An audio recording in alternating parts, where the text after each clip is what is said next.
જે કાંઈ મુદ્દો છે એને અટકાવવા માટે જે આપણે મળીએ છીએ એના અટકાવવા માટે છત્રી સમાજે બીડું ઝડપ્યું છે, એમાં આપ સર્વે સરખે સરખા ભાગીદાર છો એટલે આપને નમસ્કાર કરું છું. આપ બધા પણ એના અભિનંદનના અધિકારી છો.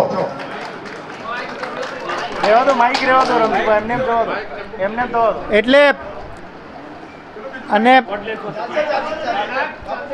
એમને ચાલશે. આપણે જ્યારથી આ પ્રશ્ન ઊભો થયો ત્યારથી એ પ્રશ્નમાં જે કાંઈ અલગ અલગ વળાંક આવ્યા અને આ એક સંસ્કૃતિના મુદ્દા ઉપર અમને સમજાવવાની અથવા તો હળવાશથી લેવાની જે વાત પક્ષ અને સરકારે કરી એનું આ પરિણામ છે. એટલા માટે એક સામાન્ય વાત છે કે આ નૈતિક અધપતનને અટકાવવા માટે એક વ્યક્તિ પોતાનું ખાલી સંસદ સભ્ય પદ નથી છોડી શકતા. જેને આટલા રજવાડાઓ આપી દીધા એને કેવી રીતે આપી દીધા છે? તમે એક ખાલી સંસદ સભ્ય તમારા જિંદગી આખી રહેવું છે? એવું કોઈ સંજોગોમાં ક્ષત્રિય સમાજ સ્વીકારે નહીં. ભારત દેશનો ક્ષત્રિય સમાજ ન સ્વીકારી શકે. એટલા માટે આ જે એમની ટિકિટ છે એ રદ કરવા સિવાય કોઈ પણ જાતની ચર્ચા આપણે કરી નથી આજે. અને હવે પછી જે કંઈ થવાનું હોય એના ભાગરૂપે આપના ફોન ન ઉપાડી શકતા હોય, જવાબ ન આપી શકતા હોય તો અમને થોડું જતું કરજો, દરગુજર કરજો. કારણ કે ક્યાંક ને ક્યાંક અમે અમારા આયોજનમાં લાગેલા હોય એટલે દરેક વખતે તરત જવાબ આપવો શક્ય નથી હોતો. પણ ધ્યેય બધાનો એક જ છે કે જે કંઈ આ નૈતિક અધપતનની વાત છે, જે કાળી ટીલી લગાડવાની વાત છે ઇતિહાસને, એ કોઈ પણ સંજોગોમાં અટકવી જોઈએ અને એને અટકવાની શરૂઆત કોકે તો કરવી પડશે. એટલે સર્વે સમાજને આપણે વિનંતી કરીએ છીએ કે આપ બધા પણ આપની આમાં આહુતિ આપો, આપ બધા પણ આમાં જોડાવ.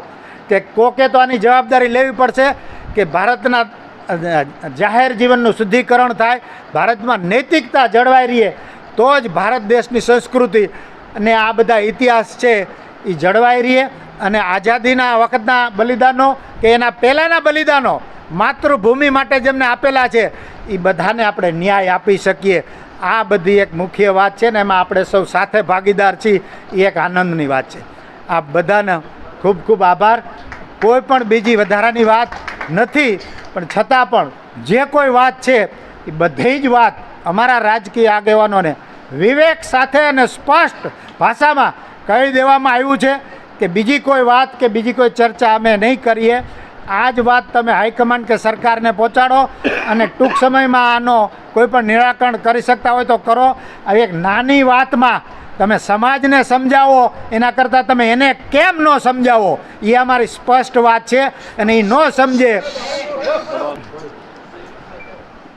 સમગ્ર ગુજરાતની સંકલન અને કોર્ટ કમિટી તેમજ ક્ષત્રિય સમાજ વતીથી પ્રવક્તા તરીકે આપ સૌનું સ્વાગત કરું છું. આપે હમણાં અમારા સમાજના જે વરિષ્ઠ આગેવાનો હતા એમની સાથે પણ આપે વાત કરી. અમારા જે આગેવાનો હતા માનનીય ભૂપેન્દ્રસિંહજી ચુડાસમા સાહેબની અધ્યક્ષતામાં સમાજના 7 આગેવાનો એ આજે કોર કમિટી, સંકલન સમિતિ અને ક્ષત્રિય સમાજના આગેવાનોને મળવા માટે આવ્યા હતા.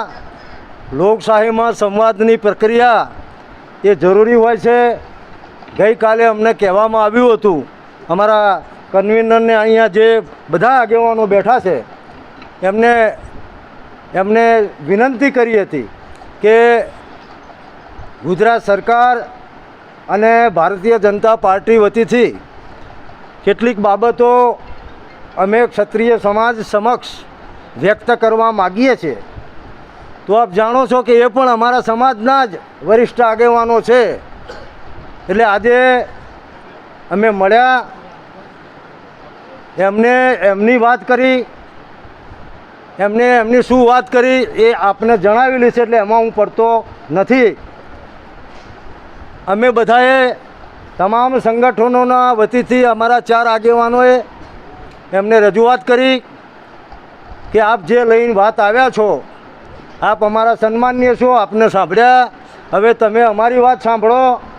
તો અમે સમગ્ર ક્ષત્રિય સમાજ વતીથી, અમારી માતાઓ, બહેનો, યુવાનો વતીથી એક જ શબ્દમાં સર્વાનુમતે રજૂઆત કરી કે રાજકોટ લોકસભાના ઉમેદવાર અને કેન્દ્રના રાજકક્ષાના મંત્રી પુરુષોત્તમભાઈ રૂપાલાની ઉમેદવારી રદ કરવા સિવાય કોઈ સમાધાન ક્ષત્રિય સમાજ કરવા માગતો નથી. અમારું પહેલાં પણ એ સ્ટેન્ડ હતું, અત્યારે પણ એ સ્ટેન્ડ છે અને ભવિષ્યમાં પણ અમારું આ જ સ્ટેન્ડ રહેશે કે જ્યાં સુધી રૂપાલાની ઉમેદવારી રદ કરવામાં નહીં આવે ત્યાં સુધી ક્ષત્રિય સમાજની વિવિધ સંસ્થાઓ, કોર કમિટી, સંકલન કમિટીએ નક્કી કર્યા મુજબના કાર્યક્રમો અમારા જારી રહેશે. અમે અમને એમ પણ કહ્યું કે એક બાજુ ગુજરાતના 75 લાખ ક્ષત્રિયો છે અને સમગ્ર ભારતના 22 કરોડ ક્ષત્રિયો છે, તો તમે હાઈકમાન્ડને જેમને તમને મોકલ્યા છે એમને અમારી 1, 2, 3, 4 જે વાત છે એ પહોંચાડીને કહેજો કે તમારા માટે પુરુષોત્તમ રૂપાલા અગત્યના છે કે 75 લાખ ગુજરાતના અને 22 કરોડ ભારતના ક્ષત્રિયો અગત્યના છે. એ સ્ટેન્ડ તમે ત્યાં જઈને ક્લિયર કરજો. આ છેલ્લી મિટિંગ છે. ઘણા બધા પત્રકારોએ મને પૂછ્યું કે શું હજુ તમે બીજી મિટિંગ કરશો? પુરુષોત્તમ રૂપાલાની ઉમેદવારી રદ કરવા માટેની આ છેલ્લી મિટિંગ. આના પછી કોઈ મિટિંગ ક્ષત્રિય સમાજ કરવાનું નથી. આપ મીડિયાના માધ્યમથી મારા સમાજની બહેનો, માતાઓને પણ હું જણાવવા માગું છું, વિનંતી કરવા માગું છું, આપણા દીકરા તરીકે, આપણા ભાઈ તરીકે, આપના વડીલ તરીકે કે તમારી આ આંદોલનમાં સક્રિયતા જરૂરી છે. એની હું ના પાડતો નથી, કારણ કે ક્યાંક ઘા વાગ્યો હોય તો અમને તો વાગ્યો જ છે, પણ એમનું નિવેદન એ બેન બેટીઓની અસ્મિતાની લાગણીને તોડીને હૃદય સોસરવું નીકળી જાય એવું છે. ઘણી બધી માતાઓ ઇન્ટરવ્યૂ આપતી વખતે રડી પડી. આજે અમારી સંકલન કોર સમિતિમાં પણ અમારી 2-3 માતાઓએ એવું કહ્યું કે કાલ 5 વાગ્યા સુધીમાં રૂપાલાની ઉમેદવારી રદ કરવામાં નહીં આવે તો અમે કમલમ આગળ જઈને આત્મદાહ કરીશું. તો અમે વડીલોએ એ બધી માતાઓ બહેનોને જોહર કરીશું. જોહર અલગ છે, મને માફ કરજો. એટલે હું આપના માધ્યમથી અને અમારી આ બહેનો બેઠી છે અમને પણ વિનંતી કરું છું કે અમે જીવતા છું ત્યાં સુધી આ લડાઈ લડવાના છે. અમારા પર તમે વિશ્વાસ રાખજો અને આવું કોઈ પગલું ભરતા નહીં એવી અમે આપને પણ વિનંતી કરીએ છીએ, આપને પણ પ્રાર્થના કરીએ છીએ. અને તમે એ પણ બધાને કહેવા માગું છું કે સમગ્ર ક્ષત્રિય સમાજ એક જ છે, કોઈ જગ્યાએ કોઈ વિઘટન નથી. કદાચ વ્યવસ્થાના ભાગરૂપે કોઈ ચર્ચા કરવાની હોય તો 10 કે 15 આગેવાન ભેગા થયા હોય એનો મતલબ એવો નહીં સમજી લેવાનો કે અમને કુંડળીમાં ગોળ ભાગી નાખ્યો. કારણ કે જો અવિશ્વાસનું વાતાવરણ થાય એ આંદોલન વધારે ટકતું હોતું નથી. આજે પણ એવું થયું કે 12 ગામથી મહેમાનો આવવાના હતા. અમારા થોડાક મિત્રોનો મોબાઈલ પણ બંધ હતો, અમુક ચર્ચામાં ડિસ્ટર્બ ન થાય એટલા માટે મોબાઈલ બંધ હતો. તો મીડિયામાં મેસેજ આવી ગયા કે આ લોકો સમાધાન કરી દેવાના છે, આ લોકો કુંડળીમાં. અરે ભાઈ, આ બધા આગેવાનોને કોઈને ટિકિટ નથી લેવાની અને કોઈ પણ રાજકીય પક્ષ એવો નથી કે અમને દબાણ કરી શકે. તમારી સામે ચોખવટ કરવા માગું છું. આ યુદ્ધનું મેદાન છે અને હવે પછી યુદ્ધનું મેદાન એ ફક્ત રાજકોટ નહીં હોય, સમગ્ર ગુજરાત હશે. અમે આપના માધ્યમથી કહેવા માગીએ છીએ કે અત્યાર સુધી અમે બોલતા હતા કે અમે કોઈ પક્ષની સામે નથી, અમે ભાજપની સાથે છીએ, આમ છે. જો આ આંદોલન કોઈ સમાજ સામે નથી, કારણ કે મીડિયામાં એવું પણ ટ્વિસ્ટ કરવામાં આવશે કે ફલાણાની સામે ક્ષત્રિય સમાજ. ના, આ આંદોલન ફક્ત ને ફક્ત પુરુષોત્તમ રૂપાલાની સામે છે અને ટિકિટ રદ નહીં થાય તો ગુજરાતની 26 બેઠકો ઉપર આની 100% અસર અમે કરવાના છીએ. ઘેર ઘેર સુધી પહોંચીશું અને નહીં ગુજરાત, સમગ્ર ભારતની અંદર, કારણ કે 22 કરોડ ક્ષત્રિયો છે, સમગ્ર ભારતની અંદર આ વાત જશે. અમે રાજકોટથી શરૂઆત કરવાના છીએ. અમારા આપ સૌને મારા જય માતાજી. ભારતની લોકશાહી અને અખંડિતતા જેની આભારી છે એવા રાજપૂત સમાજે જ્યારે લોકશાહી સ્વીકારી સહજ રીતે, ત્યારે અમારો એક ઉજળો ઇતિહાસ અમે સુપ્રત કરેલો કે આ અમારો ઇતિહાસ છે. અમારા રાણીઓએ જોહર કરેલા, અમારા વડવાઓ શું લડેલા, જેના પાળિયાઓ પણ છે. આ સાથે અમે લોકશાહી સ્વીકારેલી. પણ ક્યાંક ધીરે ધીરે સમય જતાં રાજનીતિમાં અધોપતન આવતા નિમ્ન કક્ષાની રાજનીતિ ઉપર આજના જે બધા નેતાઓ છે ઉતરી ગયા છે. અને માત્ર રાજપૂતોનો ઇતિહાસ ભૂસવાની વાત નથી, આ તો રાજપૂતોના ઇતિહાસ ઉપર છાંટા લગાડવાની વાત છે. મેં કાલે મીડિયામાં પણ કીધું હતું કે ફ્રેન્ચ ફ્રાઈને ફ્રાય ફ્રેન્ચી બોલે એને સ્લીપ ઓફ ટંગ કહેવાય, પણ રાજા મહારાજા ઝૂક્યા, રજવાડાઓ ઝૂક્યા અને રોટી બેટીનો વ્યવહાર કર્યો. આ કોઈ પણ રીતે સ્લીપ ઓફ ટંગ નથી.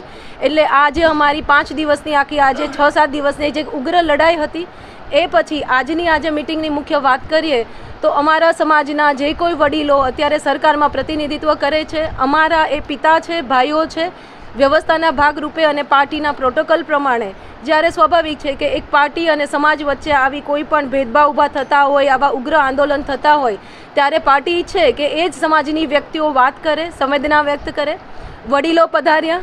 હું આપને કહું કે દીકરીને સાસરિયા મેણું મારી જાય કે ગામ મેણું મારી જાય ત્યારે એની બાપ પાસે મન હળવું કરે, તો મારી માટે આનંદની વાત કે આજે મારો બાપ, મારો ભાઈ મારે સામેથી આવેલા.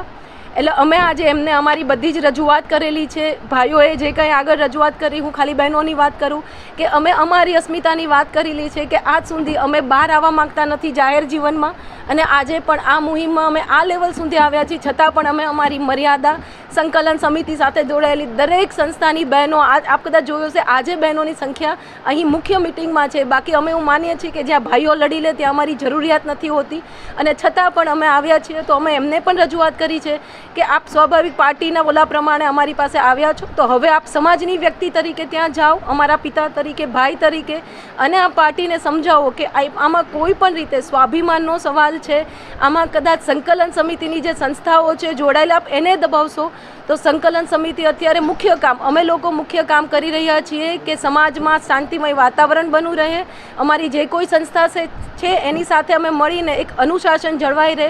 આપ પદ્માવતી મૂવી વખતે આપ જોયું હતું કે જે રોડ પર ઉતર્યા હતા, જે બધા જે બનાવો બન્યા હતા, એવી કોઈ અઘટિત ઘટનાઓ ન બને એની મુખ્ય ભૂમિકા અત્યારે સંકલન સમિતિ નિભાવી રહી છે. પણ આ આંદોલન અમારા આજે ગામડામાં જે ચૂલે મા દીકરીઓ બેઠા છે એનું પણ છે. અને ધીરે ધીરે અમે સ્ટ્રેટેજી પ્રમાણે આપને કીધું કે અમે રાજકોટથી 385 બહેનોની યાદી તૈયાર મીન્સ અમે ભરી રહ્યા છીએ નામાંકન. અને હજી આટલું થયા પછી પણ જો આજે રૂપાલા સાહેબના નિવેદનને વખોડીને જો પાર્ટી એમની ટિકિટ રદ નથી કરતી તો ક્યાંક ને ક્યાંક અમે અત્યાર સુધી બીજેપીના વિરોધ ક્યાંય પણ ગયા નથી, જવા પણ નથી માંગતા. પણ જો રૂપાલા સાહેબની ટિકિટ ઉપર મોવડી મંડળ જો એમની રદ નથી કરતી તો અહીંથી રાજપૂત સમાજ એવું પણ માની લેશે, માત્ર ગુજરાતનો રાજપૂત સમાજ નહીં, પૂરો ભારત વર્ષનો રાજપૂત સમાજ એવું માની લેશે કે રૂપાલા સાહેબનું જે નિવેદન છે એને બીજેપી પણ સમર્થન આપે છે. તો આખા ભારત વર્ષના રાજપૂતો હવે આ મેદાને આવશે. અમારી સાથે બધા સંપર્કમાં છે, પણ અમે બધાને કીધું છે કે શાંતિ રાખો. એટલે આનું ક્યાંક ને મોટો પડઘો હવે ઉપર સુધી ન પહોંચે, દિલ્હી સુધી ન પહોંચે.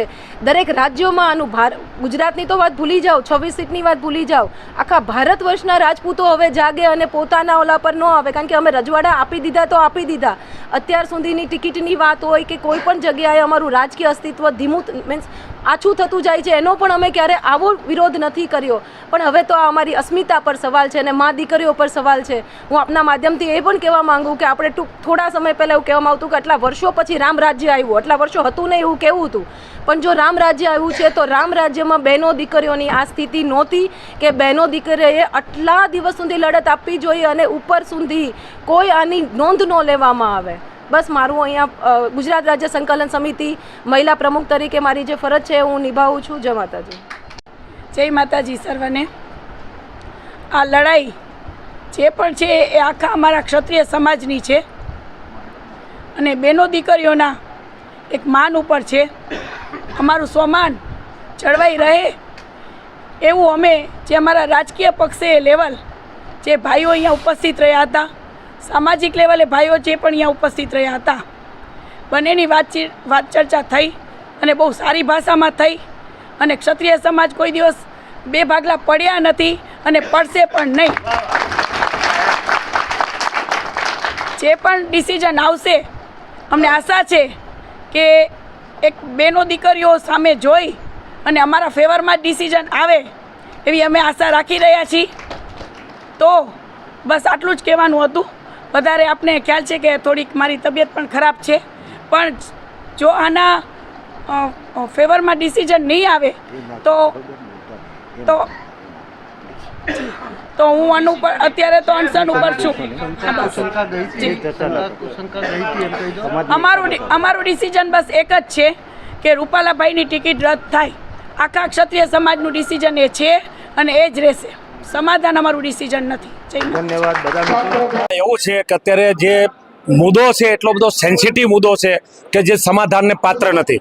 આજે અમારા મહિલામાં આજે પણ ત્યાં અમારા સંકલન સમિતિમાં આવ્યા હતા એક બહેનો કે એને કીધું છે કે જો આ પ્રશ્ન તમને આવતીકાલે 5 વાગ્યા સુધી નહીં થાય તો હું જોહર કરીશ. કારણ કે જોહર એ રાજપૂત સમાજની એક સાહેબ પરંપરાનો એક ભાગ છે. જ્યારે રાજપૂત સમાજની આન બાન અને શાનને જ્યારે મર્યાદા ઉપર જ્યારે ઘા થતો હોય ત્યારે અમારી જે બહેનો છે જોહરનું કહેતો, પણ અમે એ બેનને હયાધારણ આપી છે કે સૌથી પહેલાં અમે છે ને પહેલાં કેસરિયા કરશું, જ્યારે અમે નહીં રહીને ત્યાર પછી તમે જોહર કરજો. તો જોહર કરવાની અત્યારે અમે બેનને જે બધાને ના પાડી છે પણ એ રોજ છે. અત્યારે અમને સમજાયા છે કે ભાઈ તમે એટલી બધી ઉતાવળ ન કરો, કારણ કે આ એક લડત છે. આ લડત કદાચ લાંબા ચાલુથી ચાલે તો આ જોહરથી નહીં થાય, પણ આપણે અમે જ્યાં સુધી અમે કેસરિયા કરવા માટે તૈયાર છે. તમે અત્યારે મહેરબાની કરીને આવું કોઈ પગલું ન ભરતા એમ કહીને બેનને અમે અત્યારે શાંત પાડ્યા છે. પણ આ એક શું છે, રાજપૂતી સંસ્કૃતિ પરંપરાનો એક ભાગ છે. એટલે અત્યારે તો અમે એને શાંત પાડ્યા છે, પણ ભવિષ્યમાં શું થાય એનું કોઈ કહી શકે એમ નથી. હવે રૂપાલાની ટિકિટ રદ કરવા માટે કોઈ અલ્ટિમેટમ આપવાનું, કોઈ સમયગાળા આપવાનો છે કોર કમિટીની તમારી કમિટી તરફથી? ના, અત્યારે અમે તો એક જ આપ્યું છે, કારણ કે આ તો ભાઈ આ ભાજપ સરકાર છે, આ કે બીજી સરકાર નથી. આ કે જલ્દી એમ તમને નહીં માને. એટલે આ જ્યાં સુધી તેલ જોશે, તેલની ધાર જોશે, કદાચ અત્યારે અમને અમારા સમાજના આગળ એટલે મૂક્યા કે તમે રાજપૂત સમાજને મળો ક્યાં સુધી છે, પણ રાજપૂત સમાજનો જે રોષ જોયો છે અત્યારે જે ટીમ આવી હતી એને સ્વીકાર્યું ને એને અત્યારે અમને મેસેજ મળ્યા કે એમને કહી દીધું છે કે ભાઈ રાજપૂત સમાજનો એટલો બધો રોષ છે કે આમાં સમાધાન પરસોત્તમ રૂપાલાના રદ કરવા માટે એ તો ખરી, પણ ત્યાં ગુજરાતમાં પણ એને સાહેબ ટિકિટ આપશો તો આના પરિણામ તમારે ભોગવવાનું રહેશે. એટલે આમાં શું છે કે બીજું સમાધાનનો કોઈ અવકાશ નથી. એટલે આ એક મુદ્દા ઉપર એટલે બીજું આ અમે કંઈક એમને કોઈ બંધારણમાં કંઈક એમાં કંઈ નાના તકલીફ પડે એવું છે, કારણ કે અગાઉ 2 સીટો રદ કરેલી છે, તો ત્રીજી સીટ રદ કરવામાં એમને પ્રોબ્લેમ શું છે? આ કંઈ પ્રતિષ્ઠાનો પ્રશ્ન નથી. જ્યારે રાજપૂત સમાજની જે આટલી મોટી આખા ભારતની 36 કરોડ તમને કોને જ્યારે રાજપૂત સમાજની જ્યારે સંખ્યા હોય તો ભાજપે વિચારવાનું છે. તમે જે સનાતનની વાત કરો છો, તમે જે હિન્દુ ધર્મની વાત કરો, એના તો અમે જન્મદાતા છીએ. આજે અમારી 4 પેઢી સાહેબ આ સનાતનના રક્ષા માટે હિન્દુની રક્ષા માટે ખપી ગઈ છે. અને આજે અમે જો ન ખેપાવ તો અમારું અત્યારે આ હિન્દુસ્તાનની અંદર 100 કરોડ રાજપૂત હોય તો અમારા મીંઢળબંધ જવાનો જે તમને ચોરીના 4 ફેરા ફરતા ફરતા આશરા ધર્મ માટે, સ્ત્રીની રક્ષા કરવા માટે, ગાયોની રક્ષા કરવા માટે અમારું રાજપૂત સમાજના સાહેબ થઈ ગયા છે. તારે જ્યારે અમારી સંખ્યા અત્યારે આટલી છે, જો અમે જો અટાણે તો જોરના ન કર્યું હોય તમે ત્યારે શહીદનો વીરગતિ થયા તો અત્યારે અમારી 100 કરોડ અમારી વસ્તી હોત. તો તમે તો અત્યારે અમે તો વર્ષોથી આ સનાતન ધર્મ, આજે હિન્દુસ્તાનમાં સનાતન ધર્મ હિન્દુ ધર્મ ટકી રહ્યો તો પગ પૂજો રાજપૂત સમાજના. ત્યારે તમારે અમારી 4 પેઢી થઈને લડ્યા છે. મોગલો સામે 500 વર્ષ સુધી લડ્યા અને હિન્દુસ્તાનમાં સાહેબ આકરણ નથી આવવા દીધું. ત્યારે તમારા જે બહેનો છે ને અત્યારે બિંદીના ચાંદલો કહીને ફરે છે ને ત્યારે બુરકો પહેરીને તમને કહું ને અલ્લાહુ અકબર કરતા હોત તો તમે અમને સનાતનને બધું શીખવાડવા માંગો છો? અમે તો પહેલા સનાતનના રક્ષા છીએ, તમે તો હજી કાલે આવ્યા આઝાદી પછી. એટલે આમાં સનાતનના કોઈ પાઠ અમને ભણાવવાની જરૂર નથી. અને એટલે આ જ્યારે રાજપૂત સમાજનો અસ્મિતાનો સંદેશ અત્યારે આવે છે ને પ્રશ્ન, ત્યારે સમગ્ર રાજપૂત સમાજ અમારું શ્રીધન બધું એક જ મુદ્દાનો એક જ અવાજ છે. આમાં કોઈ જ નથી કે આમાં જે થાય ને આ તો એવું છે કે કરો યા મરો. આ અમારો અસ્તિત્વનો સવાલ છે. આમાં કોઈ જાતનો બાંધછોડ જ નથી. હવે પછીનું જે આંદોલન છે તમને કોને એવું થાય કદાચ એક સીટ બચાવવા જશે તો આખા ગુજરાતમાં નહીં સમગ્ર હિન્દુસ્તાનમાં ભાજપને નુકસાન થવાનું. આંદોલન ચાલુ રહેશે? બિલકુલ ચાલુ રહેશે. આજથી હવે તો આંદોલન, પણ અમે અમારી એક સભ્ય સમાજ છે. અત્યાર સુધીમાં આંદોલનમાં તમે જો અન્ય સમાજનું કદાચ આંદોલન તો સરકારની કરોડો રૂપિયાની પ્રોપર્ટી હરગાવી નાખી હોત, કેટલાને તકલીફ. અમારો આજની સુધીમાં ક્યાંય 1 રૂપિયાનું નુકસાન અમે નથી કર્યું. ક્યાંય કોઈ પણ આમ પ્રજાને અમે પરેશાન નથી કર્યા. એટલે અમારું જે પણ આંદોલન થાય છે લોકશાહી કાયદાના મર્યાદામાં છે. અમારા જે રાઇટ છે એના અનુસંધાનમાં જ અમે